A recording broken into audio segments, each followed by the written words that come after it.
Alright guys, welcome back to another video. I wanted to break down the last run that we had. We did successfully slay the Spire on our first run from scratch for this channel. And I wanted to just review it, for myself, for you guys, and we can see what worked, what didn't, and what essentially saved our run multiple times. What are some relics we should definitely pick up in the future? What are some cards that were key to us winning? And this will help us make better decisions. So looking at it, we did have 19 relics. It's a good amount of relics, 32 cards. So not a small deck, right? But we still had a lot of drawing power, I feel, in order to get what we needed. That deep breath. We kept using that master of strategy. We bottled early, and that was really cool. That we not only got this, so we got lucky in getting this card, but also in being able to bottle it. I think also along that similar lines of drawing potential, we did get that thinking ahead. We got both of these in the same event, and this was useful as well. You got gold cards here. They're gold for a reason. They're really good, right? So offering is a lot like that, where we upgraded this also, and we had an upgraded offering, and that we played it every single time that we got it, pretty much. So I think offering just gave us so much early on. It gave us so many options, whether we needed to block, whether we needed to do damage to somebody to take them out. Offering was definitely key.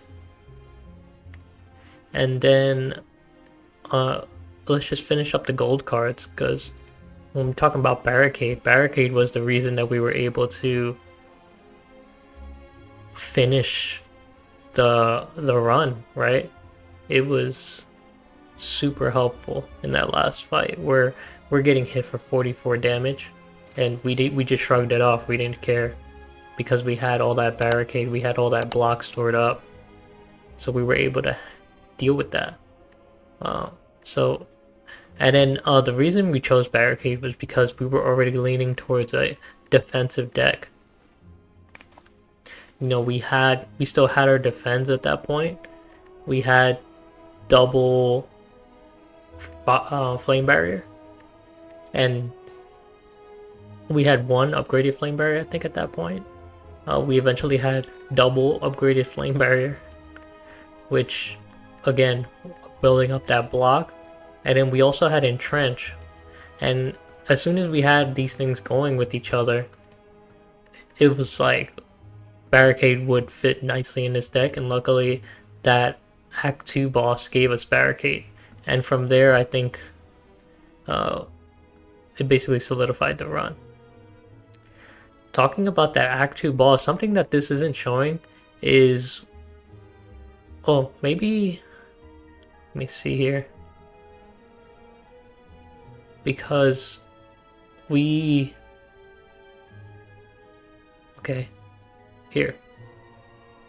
Yeah, against the champ, we saved our cultist potion, and that was 100%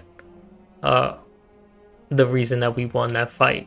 If you guys remember back on the video, he was going to hit us for some amount of damage that we weren't able to block, and by that time, enough turns have passed with that cultist potion that we built up enough strength to be able to take him out, plus all the vulnerability that we applied to him. So that was huge. I also think that the synergy with Ironclad being able to do so much damage, and then, you get that healing, and then with this also, we had Orichalcum early, which is one of my favorite relics, I think, especially on Ironclad, because if we just chose not to block, we would gain 6 block, and 6 block is actually a lot. In a lot of cases, you're taking maybe 8, you're taking 10, but you're still able to block a majority of that damage with Orichalcum. So I think that was a big one. Let's see what else. I think letter opening was big for us because again we were leaning towards that block heavy deck. Letter opening was a good pick from Calling Bell to give us letter opening, and then Maulbank is not bad either, but I want to give a shout out to letter opener over that. I think this, was making sure that we did damage even on turns that we were just blocking. So, it just helps out with the little enemies, little minion enemies. I think War Paint was really good for us because it upgraded those skills again. We were like a heavy skill deck, so I think that worked with us.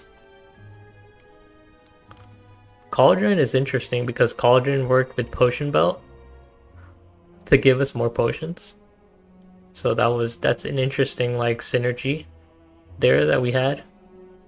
And then I think the rest of it was kind of, I think Clothesline we used quite a bit to apply weakness. There was times where we didn't have a way to block completely, so we weakened them and we at least brought down the damage that they were going to do to us. Clothesline is something, like I said in my first video, where I generally do take this. It's more damage, so it does the damage of 2 strikes. Did I have any strikes in my deck? Just so we could pull it up. I don't see it. Oh, here we go. So yeah, deal 6 damage for 1 energy, but instead we had Clothesline, which deals the same amount of damage as 2 strikes, but it also applies the status effect that lingers on the enemy. So that's why I like Clothesline. And Clothesline is very similar to me as like a Flame Barrier, where you're spending 2 and you're getting this increased block that is equal to 2 of the normal cards. But it makes sense that Flame Barrier is even better because I think you gain 12, which is higher than like the base Flame Barrier I'm talking about. You gain 12 as opposed to here you only gain 10 block. Fire Breathing really didn't do anything for us.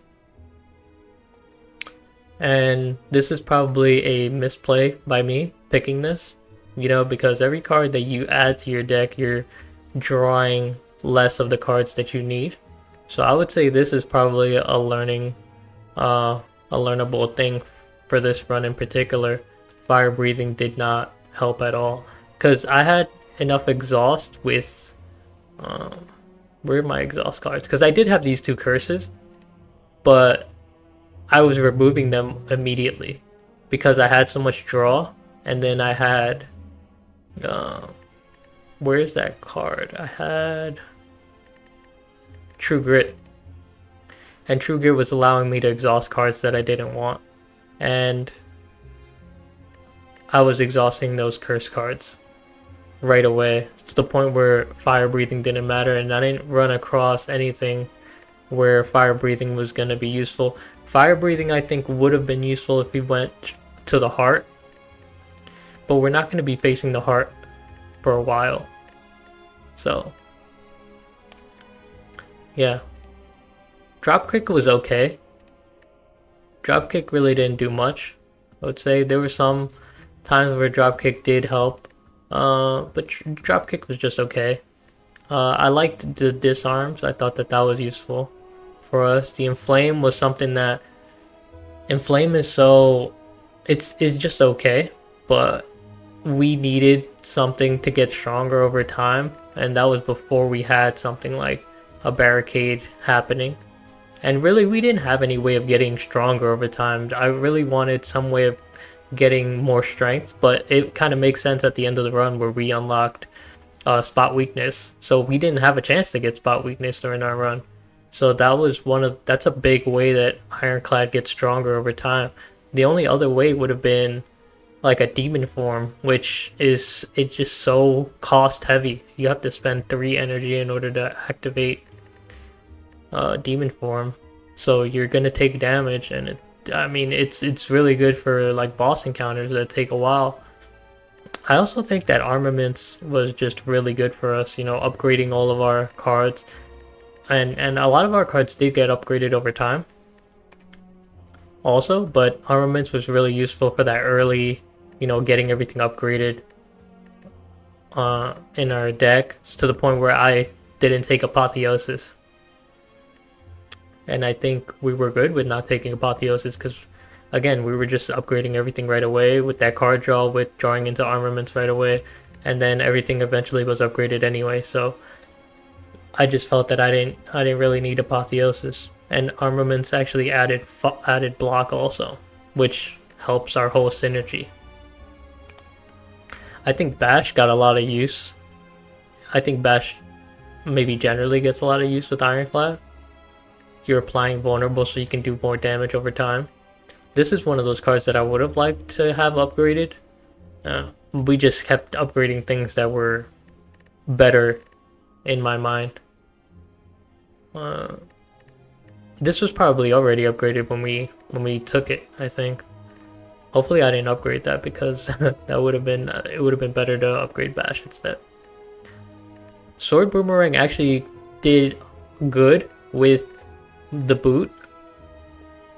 So 4 or less unblocked damage, since it was doing 3, it kept upgrading Sword Boomerang to 5. And I actually didn't even notice this during my run, really. I started noticing it towards the end, but that would have been very good. So I need to pay attention more to how the boot can work with cards like this, because I wasn't calculating it. I was using Thunderclap a lot. That's something I was using a lot. It was just good because it attacked all the enemies, and then we had Cleave that had that also, so that was working good together. And I think that's pretty much all for this kind of analysis. I did pick up Blood Vial and this at a later shop, just because it worked again with the synergy of our whole deck, and I was needing a way to heal up. It would have been nice to have Blood Vial more early, but that's just not how it worked out. So yeah, that's it for this video. Hopefully, you know, you learned something, or you saw a little bit of why we went the kind of way we went, or why this run was won. Maybe you can apply it to your own run. Hopefully you guys, you know, continue to win and all that. I'll see you guys in the next video. Thanks for watching.